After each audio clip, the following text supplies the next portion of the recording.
Welcome back. Today's episode is about something many leaders glance at, few truly understand, and almost everyone misinterprets at least once: financial results. Because a balance sheet doesn't tell a story by itself, it hints at one. This is the story of Netflix during its most controversial financial years. For much of the 2010s, Netflix numbers made investors uneasy. Revenue growth looked strong, but profitability lagged. Free cash flow was consistently negative. Debt levels increased year after year. Critics raised the same question repeatedly: how long can this last? On the surface, the concern was reasonable. Negative cash flow is usually a warning sign. Rising debt often signals trouble. For many companies, this combination precedes painful corrections or collapse. But Netflix wasn't drifting. It was choosing discomfort. To understand why, you have to look beyond the income statement and into the company's strategic reality.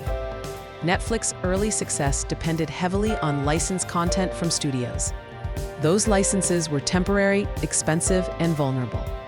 Leadership understood that as streaming grew, studios would reclaim their catalogs and become direct competitors.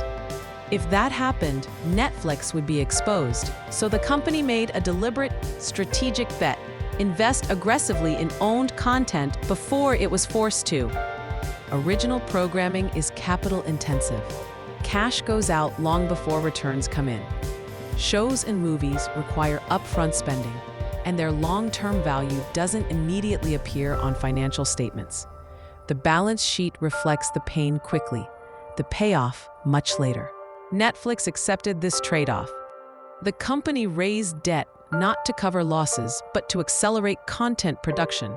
Each year of negative free cash flow was in reality an investment in independence.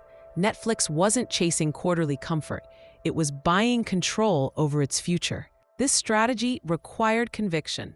Analysts questioned it, investors worried, but leadership stayed consistent. When studios eventually pulled their content to launch competing platforms, Netflix didn't panic. It already had a massive and growing library of original programming. Its brand had shifted from a place to watch shows to a studio that creates them. The financial story only made sense in hindsight.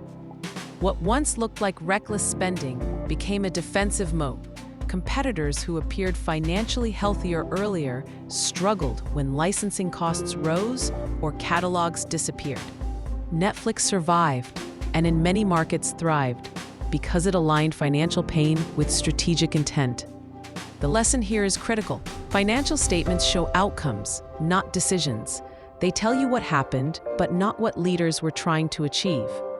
A company can look risky on paper while building long-term strength.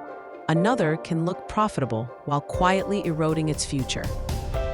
To truly understand a business, you have to ask a different question: what future are these numbers trying to buy?